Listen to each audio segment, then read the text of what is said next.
गोलू कई सालों से अपने गांव में पानी पूरी का ठेला लगा रहा था। जो कोई एक बार उसके हाथ की बनी पानी पूरी खा लेता, वो उसके पास बार बार पानी पूरी खाने आता था। गोलू खुश था। वो बड़े ही प्यार से सबके लिए पानी पूरी बनाता था। अजी सुनो ना, चलो ना मेले में घूम कर आते हैं।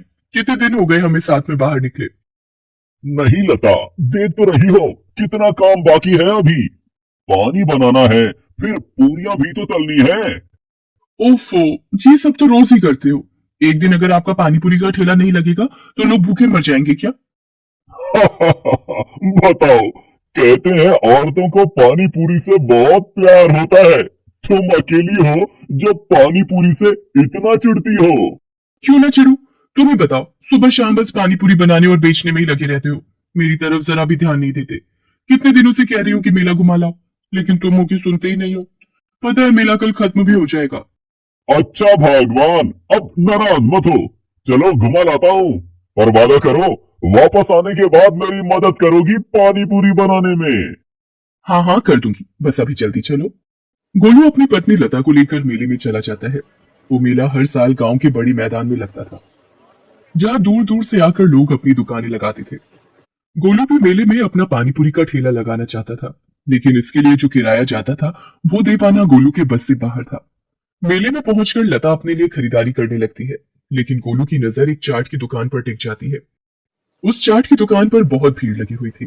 वो लता से कहता है, लता, पानी पूरी खाओगी क्या? क्या यहाँ भी पानी पूरी? मुझे नहीं खानी। अच्छा ठीक है, तुम्हें अपने लिए जो खरीदना है खरीद लो। मैं बस अभी आता हूँ। इतना कहकर गोलू उस चाट की दुकान पर जाता है। वो देखता है कि वहां चाट लेने के लिए पहले पैसे देकर टोकन खरीदना था। वो टोकन लेने के लिए लंबी लाइन में लग गया। कुछ देर बाद उसका नंबर आया तो उसने 10 रुपए का नोट आगे बढ़ाते हुए कहा, भैया, एक प्लेट पानी पूरी।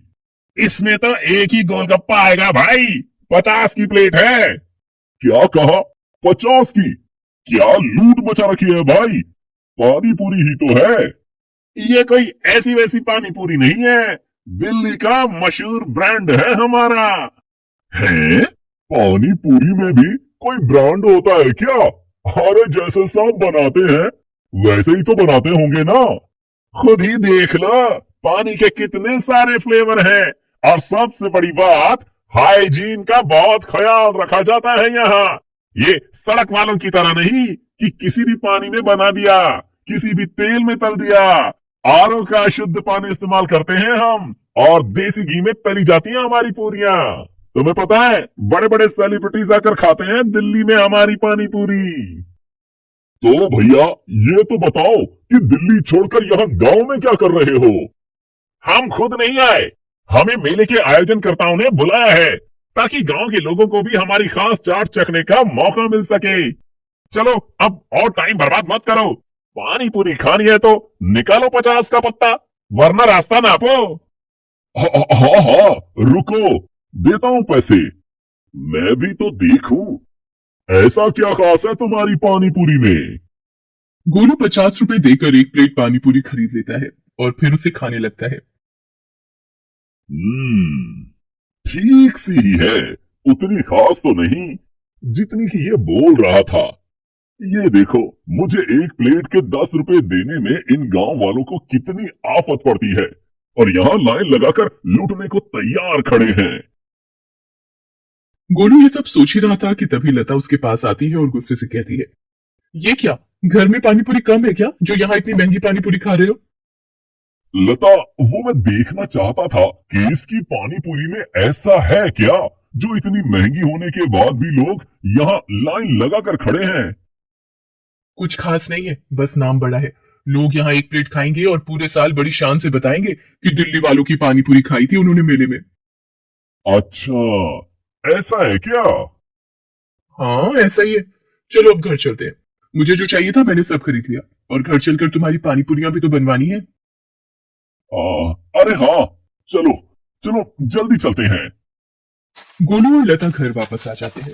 उन्हें लौटने में काफी देर हो गई थी, इसलिए उस दिन गोलू ने शाम के वक्त पानी पूरी का ठेला नहीं लगाया। रात हो गई थी, लेकिन गोलू की आंखों से नींद गायब थी। क्या हो गया जी, सोते क्यों नहीं। लता, मैं सोच रहा हूँ कि कब तक ऐसे ही 10 रुपए की एक प्लेट बेचता रहूंगा मैं। इससे आगे कुछ तो सोचना ही होगा। तो 15 रुपए की प्लेट कर दो। नहीं, इससे भी काम नहीं चलेगा। अगर गांव के लोग 50 रुपए की एक प्लेट खरीद कर खा सकते हैं, तो फिर क्यों ना मैं भी कुछ ऐसा करूं जिससे लोग मुझे भी वही दाम देने लगे। हैं? लेकिन ऐसा क्या करोगे जी? तू बस देखती जा लता, क्या करता हूं मैं। गोलू अगले ही दिन अपना सारा सामान बांध कर कहीं जाने की तैयारी करने लगता है। ये देखकर लता उससे पूछती है, अरे कहाँ जा रहे हो सुबह सुबह? ठेला नहीं लगाना क्या? नहीं, अब से कुछ दिनों तक ठेला नहीं लगेगा। मैं ताऊ जी के पास जा रहा हूं कुछ दिनों के लिए। है? पर यूं अचानक? कुछ हुआ है क्या? कुछ नहीं हुआ, बस तुझसे कोई मेरे बारे में पूछे तो बोलना कि मैं दिल्ली गया हूँ पानी पूरी बनाना सीखने, समझी? लता गोलू का इशारा समझ गई थी। गोलू कुछ दिनों के लिए अपने रिश्तेदारों के घर चला जाता है। फिर कुछ दिनों के बाद, आइए आइए, दिल्ली वालों की मशहूर पानी पूरी खाइए। वो पानी पूरी जो बड़े बड़े लोग खाते हैं, आप भी खाइए और बड़े आदमी बन जाइए। खट्टा पानी, मीठा पानी, साफ वाला पानी, जीरे वाला पानी, खांसी है तो अदरक वाला पानी, सब मिलेगा यहाँ। गोलू ने अपने ठेले को बिल्कुल बदल दिया था। मेले में जो उसने चाट की बड़ी दुकान देखी थी, ठीक उसी की तर्ज पर उसने अपने ठेले को तैयार किया था। इसके अलावा गोलू ने पानीपुरी का रेट भी बढ़ा दिया। 10 रुपए प्लेट से सीधे 50 रुपए प्लेट। अरे गोलू, कहाँ थे भैया? इतने दिनों से तरस गए तुम्हारी पानी पूरी के लिए। और ये तो बताओ, ये क्या ताम झाम लगा लिए हो और पैसे क्यों बढ़ा दिया?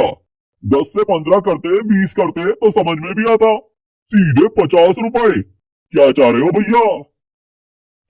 बस आप लोगों को बढ़िया पानी पूरी खिलाना चाह रहा हूँ, और क्या। अरे पर तुम्हारी पानी पूरी तो पहले भी बहुत बढ़िया थी, फिर इस सब की क्या जरूरत थी? जरूरत थी काका, गांव है तो क्या हुआ, यहाँ के लोगों को भी शहरों की तरह बढ़िया खाने का पूरा हक है। अब दिल्ली वालों की चाट का नाम तो सुना ही होगा आपने। अरे वही जिनकी मेले में बड़ी सी दुकान लगी थी इस बार। हाँ, खाए थे हम वहां। बस उन्हीं से सीख कर आया हूं मैं। दिल्ली जाकर बड़ी मिन्नतें की, पैसा भी खिलाया, तब जाकर मुझे सिखाया उन्होंने अपना पानी पूरी बनाने का तरीका। और फिर ठीक वैसे ही बनाई है ये पानी पूरी आपके लिए। अब सिर्फ मेले में ही क्यों, पूरे साल खाओ दिल्ली वालों की मशहूर पानी पूरी। बताओ काका, कौन सा पानी लोगे? हाँ, ऐसा करो, मुझे तो अपना पुराना वाला ही लगा दो। गोलू ने अपनी पानीपुरी के ठेले की काया पलट के लिए काफी खर्चा कर दिया था, इस उम्मीद में कि लोगों को ये सब पसंद आएगा और वो महंगे दाम पर पानीपुरी बेचकर ज्यादा मुनाफा कमा पाएगा। शुरू में ऐसा हुआ भी। लोगों ने शौक शौक में उसके पास से खूब पानीपुरियां खाई, लेकिन फिर धीरे धीरे लोगों ने उसके पास आना कम कर दिया। हालत ये हो गई कि गोलू की बनाई पानीपुरियां बचने लगी। मजबूर होकर गोलू उन्हीं बासी पानीपुरियों को बेचने लगा। छी छी छी छी छी। अरे गोलू, ये पानी पूरी तो बिल्कुल करारी नहीं है, और ये पानी, ओहो, इसका स्वाद कितना बेकार है। इतनी महंगी, और ये पानी पूरी, पता नहीं क्या कर रहे हो तुम। ना तुम पहले जैसे हो और ना तुम्हारी पानी पूरियां। वो ग्राहक बिना पैसा दिए और बिना पानीपुरी खाए ही वहां से चला जाता है। गोलू को समझ आ गया था कि वो अब कभी भी उसके पास पानीपुरी खाने वापस नहीं आएगा। गोलू काफी देर तक अपना ठेला लेकर खड़ा रहा, लेकिन कोई भी उसकी पानीपुरी खाने नहीं आया। गोलू का सारा सामान खराब हो गया था। वो उदास होकर घर वापस आ गया और सिर पकड़कर रोने लगा। अरे क्या हुआ जी, ऐसे क्यों रो रहे हो? मेरी किस्मत ही खराब है लता। पहली बार कुछ अलग करने की कोशिश की, और देखो क्या हो गया। कोई मेरी पानी पूरी नहीं खा रहा। नहीं, इसमें किस्मत का दोष नहीं है जी, ये सब तो लालच का फल है जो आपके मन में आ गया था। गलती मेरी भी है, मुझे आपको पहले ही रोकना चाहिए था, लेकिन अभी भी देर नहीं हुई है। नहीं लता, लोग मुझसे नाराज हो गए हैं। वो अब कभी मेरी पानी पूरी खाने नहीं आएंगे। बिल्कुल आएंगे जी, आपसे गलती हुई है। अगर आप अपनी गलती मान लें और वापस पुराने दाम पर पानी पूरी बेचें, तो मुझे लगता है कि आपके ग्राहक जरूर वापस आएंगे। गोलू लता की बात मान लेता है और फिर से अपने पुराने ठेले और रेट के साथ पानी पूरी बेचने लगता है। लोग उसे देखकर खुश हो जाते हैं और पहले की तरह उसकी पानी पूरी फिर से बिकनी शुरू हो जाती है। सोनापुर गांव में राधा अपने पति हरिया और सास जानकी के साथ रहती थी। हरिया सब्जी का ठेला लगाता था, उसी कमाई से उनका घर चलता था। राधा एक बहुत ही नेक और समझदार औरत थी। वो घर का सारा काम करती और अपने पति और सास की खूब सेवा करती थी। राधा और हरिया अपने सादे से जीवन में बहुत खुश थे, लेकिन राधा की सास जानकी एक दुष्ट औरत थी। वो राधा के हर काम में कोई ना कोई कमी निकालती और उसे ताना देने का कोई मौका नहीं छोड़ती। पर राधा सब कुछ चुपचाप सुनती और अपना काम करती रहती। वो कभी भी पलटकर जानकी को जवाब नहीं देती थी। इसी तरह उनके दिन बीत रहे थे। एक दिन राधा ने खाना परोसा तो उसकी सास बोली, अरे राधा, कितने दिन हो गए, तुझे अभी तक खाना बनाना नहीं आया? ये क्या बेस्वाद खाना मेरे आगे रख दिया है? क्या हुआ माँ जी? होना क्या है, मेरी तो किस्मत ही फूट गई जो अपने बेटे के लिए तुझ जैसी निकम्मी बहू ले आई। तुझे तो खाना तक बनाना नहीं आता। ये कहते कहते जानकी खाना छोड़कर चली गई। इसी तरह वो आए दिन हर काम पर राधा को कोई ना कोई ताना देती रहती। हरिया खूब मेहनत करके सब्जी लाता और दिन भर उसे बेचने के बाद शाम को जब थका हारा घर आता तो उसकी माँ जानकी राधा की बुराइयां लेकर बैठ जाती। बेटा, तू तो सारा दिन घर से बाहर मेहनत करता है, तुझे क्या पता तेरी बीवी तो मुझे ठीक से 2 वक्त का खाना भी नहीं देती। अरे माँ, क्यों गुस्सा होती हो? मैं उसे समझा दूंगा, अब वो तुम्हारा मनपसंद बना दिया करेगी। हरिया भी कभी अपनी माँ के आगे नहीं बोलता था। दोनों अपनी माँ की बहुत इज्जत करते थे, परंतु जानकी हमेशा राधा के पीछे पड़ी रहती थी और उसे चली कटी सुनाती रहती थी। एक दिन हरिया सब्जी का ठेला लेकर घर को वापस आ रहा था, तभी रास्ते में उसका एक्सीडेंट हो जाता है, जिसमें उसे बुरी तरह चोट आती है। कुछ राहगीर उसे उठाकर अस्पताल ले जाते हैं और उसके घर पर खबर पहुंचा देते हैं। हरिया को काफी ज्यादा चोट आने के कारण और बहुत खून बह जाने के कारण काफी कमजोरी आ जाती है। डॉक्टर राधा को समझाते हैं, देखिए, इनकी हालत ठीक होते होते काफी समय लग जाएगा, क्योंकि इनकी एक टांग पर गहरी चोट आई है, जिस वजह से कुछ महीनों तक इन्हें आराम ही करना होगा। यदि आराम नहीं किया गया तो ये जीवन भर शायद चल ना पाए। जी डॉक्टर साहब, मैं इनका पूरा ध्यान रखूंगी। राधा हरिया को लेकर घर आ जाती है। अब राधा पर बहुत काम आ जाता है। उसे घर के साथ साथ हरिया का भी पूरा ध्यान रखना था। उसका हर छोटा बड़ा काम उसे करना पड़ता था। हरिया के इलाज पर वो सारा पैसा खर्च हो गया जो राधा ने जोड़ कर रखा था। अब तो घर में राशन के लिए भी पैसे नहीं थे। राधा को बहुत चिंता हो रही थी कि राशन कहां से आएगा। जानकी भी उसे ताने मारती रहती थी, अरे मनहूस, तूने तो अपने पति को अपाहिज बनाकर बिस्तर पर लिटा दिया। अब इस बुढ़ापे में क्या मैं राशन का इंतजाम करने जाऊंगी? तू तो जवान है, कुछ काम क्यों नहीं करती? राधा जानकी की ऐसी बातें सुनकर बहुत दुखी और चिंतित होती थी। वो कुछ काम नहीं जानती थी जिससे कि पैसा कमाया जा सके। हे भगवान, ये कैसी परीक्षा की घड़ी में तूने मुझे डाल दिया है। अब मैं घर को संभालूं या कमाने के लिए बाहर जाऊं? मैंने तो कभी कोई काम किया नहीं। भगवान, आप ही मेरी मदद करें। राधा स्वभाव की बहुत अच्छी थी, इसी कारण पड़ोस के लोगों ने उसकी काफी मदद की, जिससे कि अब तक उसका गुजारा चल रहा था। परंतु अब केवल 2 दिन का ही राशन बचा था। राधा चिंतित हो रही थी और घर के बाहर मुंडेर पर गहरी सोच में बैठी थी। तभी वहां एक साधु बाबा आते हैं। बेटी, क्या इस भूखे साधु को कुछ खाने को मिलेगा? राधा सोच में पड़ जाती है कि उसके पास तो अपने खाने के भी लाले पड़े हैं और ऐसे समय में इस साधु बाबा को क्या खिलाए। परंतु राधा स्वभाव की बहुत अच्छी थी, जिस कारण वे उन्हें मना नहीं कर सकी। उसने सोचा उसके हिस्से का जो रूखा सूखा पड़ा है वो वही बाबा को दे देती है। आप यहाँ बैठिए बाबा, इस गरीब के घर में जो रूखा सूखा है वही ग्रहण करें। ये कहते हुए राधा थाली में भोजन परोस लाती है और साधु बाबा के आगे रख देती है। बेटी, मैं तुम्हारे चेहरे पर चिंता देख रहा हूँ। मुझे बताओ, तुम्हें क्या कष्ट है? नहीं बाबा, कुछ नहीं। परंतु बाबा के बार बार पूछने पर राधा उन्हें अपनी सारी परेशानी बता देती है। मैं जानता हूँ कि तुम बहुत परेशानी में हो, फिर भी तुमने मुझे भोजन खिलाया।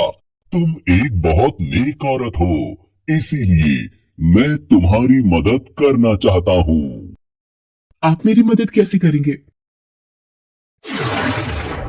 साधु बाबा एक कपड़े सीने की मशीन राधा को देते हैं और कहते हैं, देखो बेटी, इस मशीन में जादू है जो तुम्हारी मदद करेगी।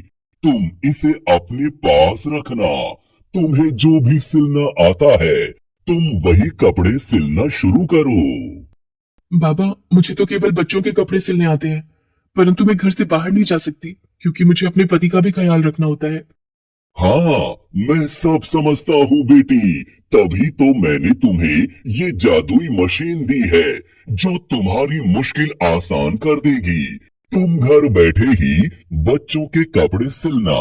देखना, तुम्हें उस काम में खूब सफलता और पैसा मिलेगा, जिससे तुम्हारी सारी परेशानियां दूर हो जाएंगी और तुम्हारी सास भी तुम पर नाराज नहीं होगी। इस मशीन से कोई कपड़ा खराब नहीं बनेगा। तुम जो भी बनाओगी वो बहुत अच्छा बनेगा।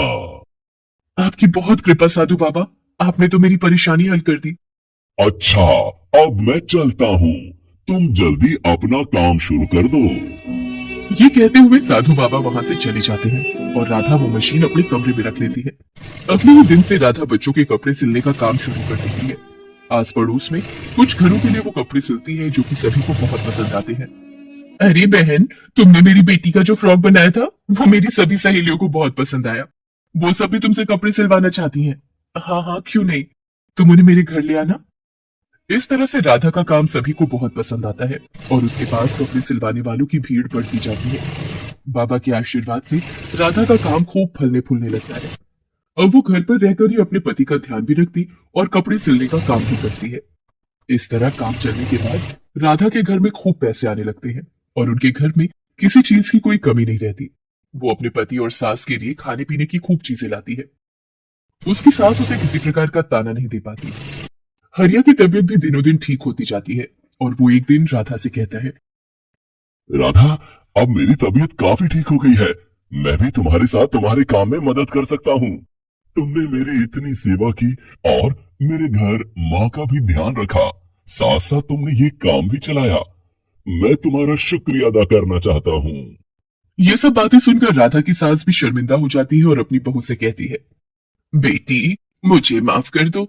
मैंने तुम्हारी काबिलियत पर हमेशा शक किया और तुम्हारे हर काम करने के बाद भी मैंने तुम्हें ताना ही मारा, परंतु आज तुम्हारी वजह से मेरा बेटा भी ठीक हो गया और हमारे घर में किसी चीज की कोई कमी भी नहीं रही। अरे माँ जी, आप माफी क्यों मांग रही हैं? ये मेरा ही घर है, आप लोग मेरे अपने हैं। मेरा फर्ज बनता है कि मैं इस घर का पूरा ध्यान रखूं और मैंने पूरी कोशिश भी की। बस आप दोनों का आशीर्वाद मुझ पर ऐसे ही बना रहे। राधा की एक पड़ोसन उसकी ये सफलता देखकर बहुत जलती है और राधा से बातों बातों में पूछ लेती है कि आखिर उसकी सभी परेशानियां खत्म होने का क्या राज है। उस पड़ोसन को जैसे ही पता चलता है कि राधा के पास एक जादुई मशीन है, वो जलन के मारे पागल हो जाती है और उस मशीन को चुराने का विचार बनाती है। एक दिन जब राधा घर पर नहीं थी, वो बहाने से उसके घर जाती है और उसकी मशीन चुराकर अपने घर ले आती है। वो जैसे ही मशीन पर काम करने लगती है, उसके दोनों हाथ बुरी तरह जख्मी हो जाते हैं और जलने लगते हैं। वो जोर जोर से मदद के लिए चिल्लाने लगती है। तभी उसकी आवाज सुनकर राधा भागी हुई उस पड़ोसन के घर आती है और देखती है कि उसकी जादुई मशीन उस पड़ोसन के पास है और वो जख्मी हालत में चिल्ला रही है। राधा जल्दी से उसके हाथों की आग बुझाती है और मरहम पट्टी करती है। ये सब होने के बाद वो पड़ोसन बहुत शर्मिंदा होती है और राधा से माफी मांगती है। मुझे माफ कर दो राधा, मैंने जलन में आकर तुम्हारी जादुई मशीन चुरा ली, जिसका मुझे ये फल मिला। लेकिन तुमने फिर भी मेरी मदद की। तुम बहुत अच्छी हो राधा, तभी तुम पर भगवान का आशीर्वाद है। मैंने चोरी करके बहुत बड़ी गलती की, मुझे माफ कर दो। नहीं बहन, ऐसी बातें मत करो। गलती तो हर इंसान से हो जाती है। तुमने अपनी गलती मान ली, यही बड़ी बात है। पर मुझसे वादा करो कि आगे से तुम ऐसा कोई काम नहीं करोगी। ये कहते हुए राधा अपनी जादुई मशीन उठाकर अपने घर ले आती है। हरिया भी राधा के काम में ही उसका हाथ बटाने लगता है और बाजार से सामान लाना, ले जाना और कपड़ों की सप्लाई दुकान पर देकर आना जैसे सभी काम वो कर लेता है। और बाबा के आशीर्वाद से उनके घर का माहौल भी अच्छा हो जाता है और तीनों खुशी खुशी रहने लगते हैं। Please subscribe this channel.